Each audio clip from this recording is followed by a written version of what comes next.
Okay, Lord, I didn't sign up for this.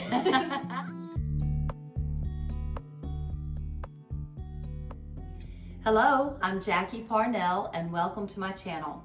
Today I am so excited because I get to introduce one of my children. Then it's so appropriate that the first one that you guys get to see is my Mercy girl. So this is Mercy Parnell. She is my audio video lighting. She's the one that God put on her heart specifically to come assist me. That they're going to school in Colorado, and she was able to get a month here at the house with us, which we needed that time anyway. But she was able to come and launch this channel and do the recording, and she just learned so much in the AVL department at Charis Bible College, and she's brought that expertise here. And she's making this happen. All the neat things, like, you know, the little like, subscribe, and the little bells and whistles, all the bells and whistles, that's this girl. So I really, really appreciate her being here. Okay, we did this home birth video, or she recorded me telling y'all about the reason why I chose home birth. And she had a plethora of questions that just in her world and talking with young mothers and then her own thoughts and ideas about when she gets married and has children, even her being here present in the house when I delivered these babies. She, has a cognitive memory of these events, but she had questions about the actual birthing experience that she felt like you were left with even after the last video. And so we decided to do this partner video together where she asked me questions that I have not gotten to preview, so I have no idea what she's going to ask me. It's not scary. Okay. And then I'm going to answer to the best of my ability out of our experience with giving birth to 12 children in my own home. So, okay. So y'all, like she said, my name is Mercy Parnell. I'm the current editor and cinematographer of this channel. Having said that, go ahead and click that subscribe button and hit that bell to stay in the loop for see the rest of the stuff on this channel. I think it's going to be pretty cool, and you're going to want to see all the new things that are coming about. So having said that, we're going to dive in to these questions. And she also mentioned this. My friends have been asking me these questions, and I'm like, I'm not a mom, so I don't know how to answer these for you. But who better to answer these questions than a mom of 12? So let's get started. The first one is, did you have a doula? What is a doula? Okay, doula is a new term even for me in the last decade. When we got started, it was just midwives. If you did the weird thing and didn't go to the hospital, you had a midwife. And so I did not know what a doula was. In fact, it wasn't until Maggie gave birth to my first grandchild, who was only a year younger than my youngest, that we actually went to a doula for her birth classes. And this lady, from what I understand, a doula is a birth assistant that can actually be used in a hospital setting as well as alongside a midwife. She can come in and she is mom's attendant. She's the handmaiden of the woman in labor is what I understand a doula to be. I don't know if there are certifications. Do you know? I did study to be a doula. I decided I'm not cut out for that work. So, a doula is someone who's like the support. She helps the mother get into positions and stuff, but she is not a certified nurse. So she's not into all the medical stuff. She can't advise. She can look up stuff and information on medical things and questions the mom may have. But she is not allowed to give you any medications. She is not allowed to be the doctor or be a nurse. She is there only for support, literally just moral support and some physical, help just in positioning or, rubbing a back or just, fetching things for mom, just really attentive to mom. So it's a neat ministry. I mean, I think it's a neat position to fill. When Mercy and I got talking about it and I began to go into actually what happens in labor and delivery, which of course you're going to give birth, but she's like, maybe I'm not going to be there for that. I don't know, because you have to be a certified doula, you have to attend a certain amount of births, and I was like, ooh, nope, I'm good. I will do my own. I'm fine. So I did not have an actual doula. I had a team of midwives led by the legendary midwife that I have mentioned before, and her team, usually at least one and sometimes two other midwives attending her. So, all right, that's awesome. Next question is, what made home birth worth it? The recovery far outweighs the recovery in a hospital from every story I have been told from women who have given birth in the hospital. If you're not having to overcome the drugs that they gave you, and if your baby's not having to come out from the stupor and the side effects of the epidural, and those things are real, that does happen. The heart rate tends to drop. That's happened in countless mothers that I've talked to. As soon as they receive their epidural, the heart rate is dropped, and in rare cases they have had to go through a C-section because they had to get the baby out quickly because the baby's life was now in jeopardy. Now, it is very, very common to have epidurals and to have Pitocin and to have all these things happen, but the recovery is just so fast. I mean, your body's intended to do this thing, and when you learn how to work with the labor, even in the pain that I endured in my labors and deliveries, it was the first one was the only one that was 27 Holy ridiculous cow. hours. That one was rough, but after that they got remarkably better. And just being home, holding the baby, you have a very alive, very alert infant that's ready to nurse within the first hour, and then you're not drugged. You're literally not drugged. You don't have to overcome a lot of the side effects of an epidural too.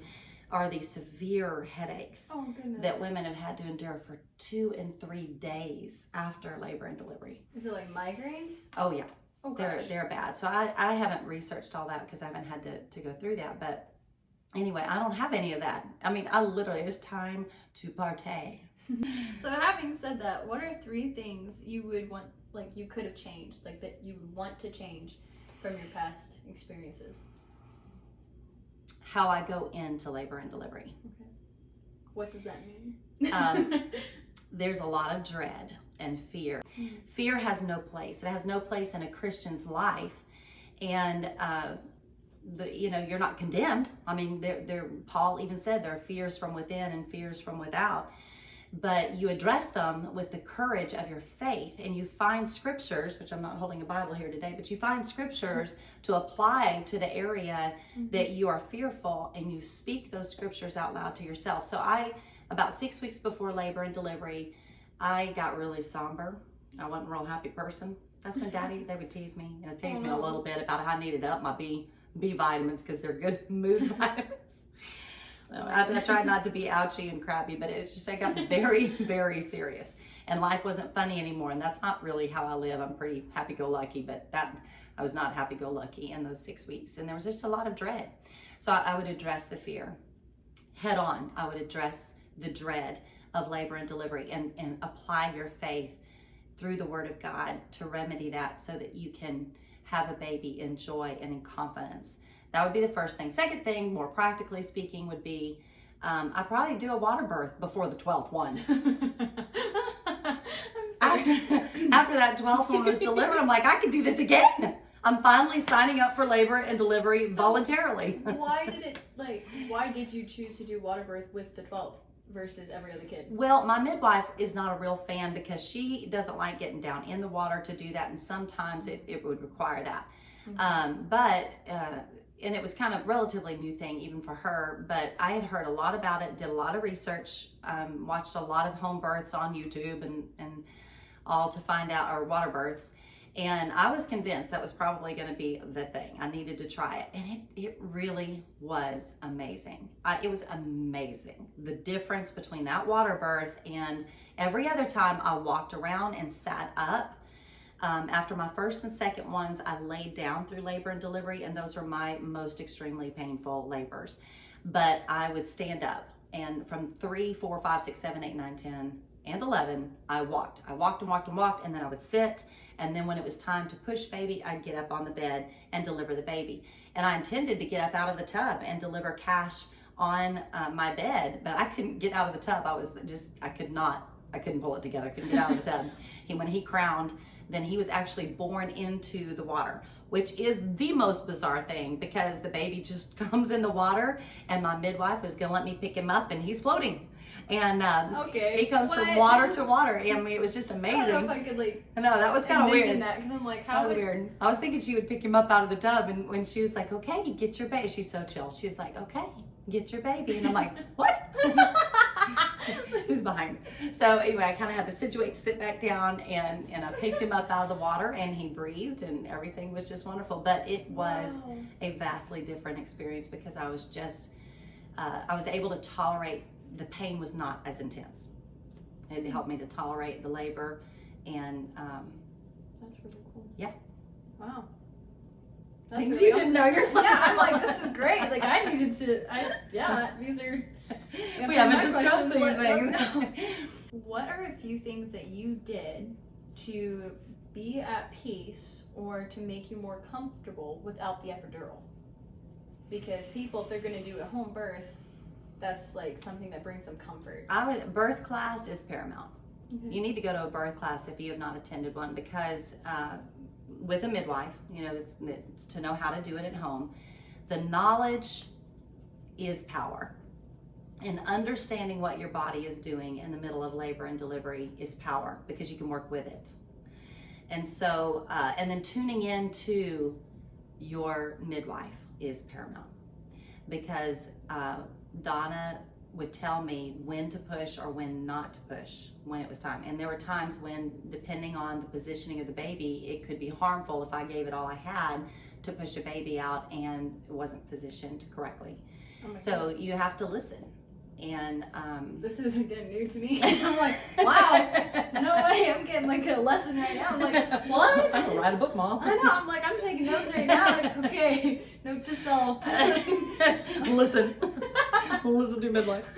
Tune in. But yeah, you need to listen, and you need to trust trust what you're hearing. I could only hear her in my head and Daddy.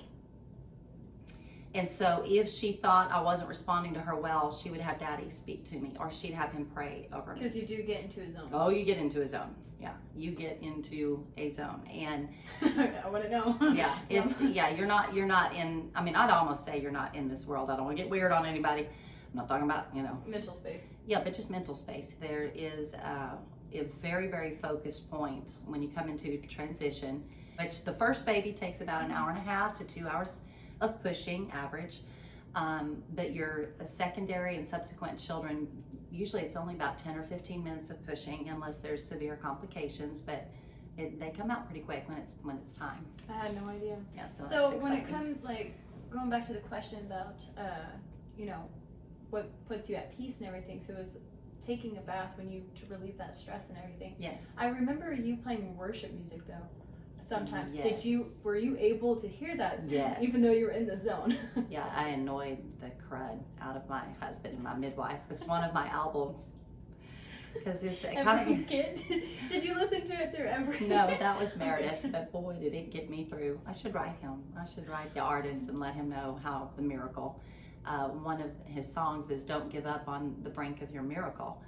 And when that song would come back around every, I don't know how long the album is, 40, 45 minutes, then I would just be encouraged to hang in there yet another 45, don't give up on the brink of your miracle. But worship music was actually paramount. Mercy, that's good, because yes, I would play music and it would help me to stay centered and focused on the Lord in the middle of working with His creation, this body, to bring forth His idea, the baby, His, again, creation. He knit this baby together. And so you're just working. A lot of people, when you're New Agers, you go into the cosmos and the universe and one with the earth and one with, and it's funny because they have elements of truth in those things, but they don't have the truth.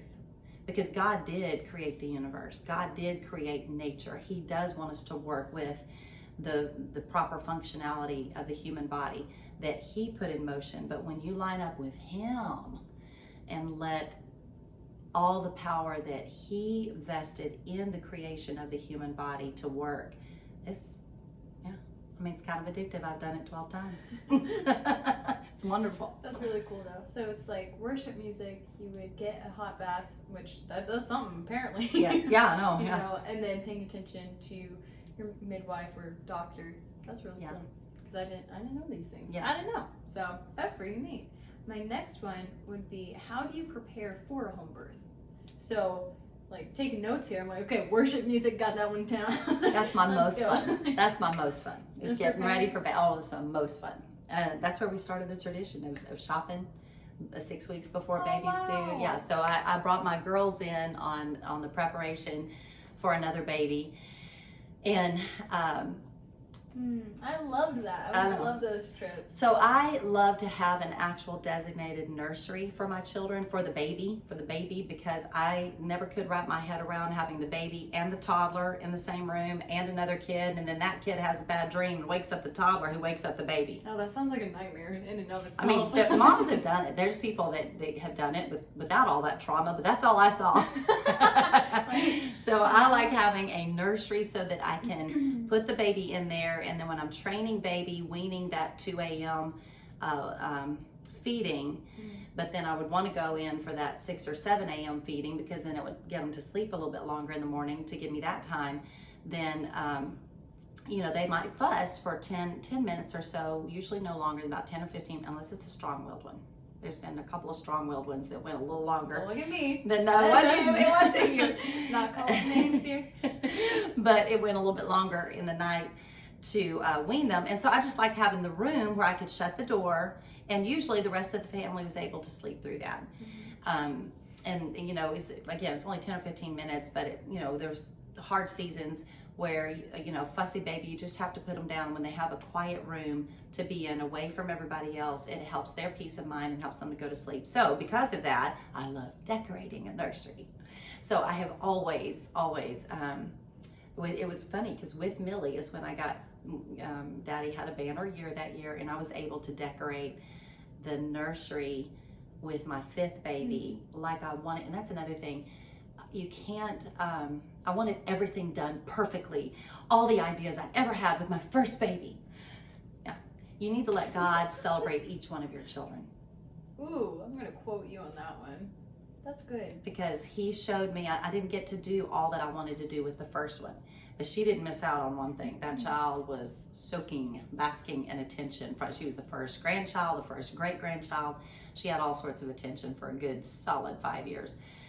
So she didn't miss out on anything, but I was able to elaborately decorate the nursery with my 5th one the way I had envisioned it. And I love Laura Ashley fabrics, and we went to, that's when they had the Laura Ashley stores in Dallas, and so we would go shopping, and Nancy Ramage was my seamstress, and she was recommended to me by a friend, and she made the bedding and the canopy and the cushions. It was heaven. It was where I worshiped, and I'll talk about that when I talk about spending time with Jesus. But I would just go in there waiting for that baby. For Millie. Yeah, I know. And Millie, it's so Millie. So my older sister Millie is like, she's into fashion, and just her nickname for a while was Princess Millie Forever. So like that fits perfectly. Yeah, it does. It fits Miss funny. Millie. So anyway, that's just one aspect. But the preparation, the point is getting ready for baby is one of my favorite parts. And you can order birth kits. So In His Hands is a company that we have gone with through all the babies, and they send you, the midwife can actually register with this website, with this company, and they will put together the kit for that midwife, the things that she wants at the labor and delivery to assist her. Wow. So she was registered with In His Hands, and then I would call in, and then when computers became the thing, there was a day that it wasn't a thing. I wouldn't know. So, but anyway, you wouldn't know. But anyway, so I would order it online and just click her profile, click her kit, and then they would mail me the kit. And then I would get the baby clothes together. And again, that's the fun stuff, the onesies and the gowns. I prefer the gowns for the first 6 weeks with a little onesie underneath, and every mama does it differently. So how would you prepare for like a water birth versus like not that a water birth? You can, there are companies here in our area that you can actually order the tub delivered, and they fill it up, Oh, wow. and they get it ready for you. And then when you're done, I think Daddy may have had to drain the tub, and there's a way to do that into the bathtub. I don't know. I didn't tend to all of that, but I was holding a baby and nursing a baby. Yeah, I was like, you were holding the kid. I was holding the kid. But and then they come and take it down for you. So you do pay a fee, and I don't remember what it was. What would you do versus like when you didn't have a water birth? How would you prepare for that? Well, again, in the birth kit, there would be, so you have pads. Well, I know that on the actual bed, they sell plastic sheets at Walmart, or whatever. And we have a king bed. And so Donna has you make the bed with the set of sheets with the top sheet on the mattress. And that's what you're going to have when everything is done and baby is born and everything's cleaned up. You've had the bath, the baby's cleaned up, and you're in your gown in your recovery. So that goes on the bed, and then the plastic sheet. And we had to get the little tie down things because the plastic would slide. They have better ones now that are absolute waterproof. They're not, they used to be really hard plastic, but anyway. And you put that on the top of the original set of sheets, and then you put your birthing sheets. So the sheets that you're going to give birth on, and then they have the pads. Like the puppy pads, but they're really big. So we've trained a few puppies. So anyway, but you have the pads, and they do the best to protect the sheets and all. And then, of course, hydrogen peroxide can get out any blood stains, and everything comes perfectly clean. With home births, if you already had kids there, what did you do with all the kids? Like when you went into labor, there's all the little ones. What did you do? Do you remember when Cyrus was born? I liked that because Stephanie came over. Well, yeah, and we would also have movies. So they would prepare a kit for us kids, and they would get movies and snacks and surprises like toys and everything. So that was fun for us kids. and they weren't allowed to touch it or get into those snacks or those toys or rewards or whatever until I was in labor. And until, it was time, and they needed to be, they knew there was an expectation that they be downstairs. When I had Cyrus, when Meredith was born, my bedroom was downstairs. So I think we went upstairs at that point. Y'all went upstairs. We would just like go to another level of the house or another room or something. But what did you do with like little kids? Because I know with Cyrus, I was pretty little. But that's when I had help. And so we had fantastic babysitters throughout our history, and gleaned from our church fellowship. They're just neat girls. Our last question that I have here is, did you have any hesitations before having a home birth? Did you what were your hesitations to it? If there was any. I know, I was kind of naive. I mean, I was very idealistic, and which, people tease me for being gullible and idealistic, but I'll tell you what, I live in a bubble. Don't pop it, okay? I don't want to know. Ignorance can be bliss. You just go for stuff. You go for it because you're excited about it. You dream about it, and you just go for it. So with my first one, I had attended birth classes with my sister, with Nikki. So I had attended birth classes because she was studying to become a midwife when she was in her teen years. And so Mom and I went along taking her, because sometimes these birth classes would be 45 minutes away from where we lived. And so we just kind of make a night of it. And that's when I was first exposed to home birth. I was about to ask, when did you hear about it? So I was like 16, 17, 18 years old, just learning about it. But I heard what hospital births were then. And hospital births have come a long way. There's no doubt. They are allowing more freedom and options for women than they were then. So, but then you were kind of remanded to do what doctor said. You are not permitted to walk around the hospital, walk around. There were, it was pretty restrictive. And so that was nightmarish to me. I didn't want to do that. I don't know if I would ever be able to do that, because I'm like, freedom! Wow. Well, that was the last question, so that's awesome. So guys, thank you so much for watching this video. Again, hit that subscribe button and that bell to stay in the loop. And I don't know what video you have coming out next. I'm just the editor, so. Just the editor. The magic has happened because of this girl. Oh my God. I'm just talking. I'm just running at the mouth. That's and what she's makes capturing. the video. I can video anything, but it doesn't mean it's cool. It's just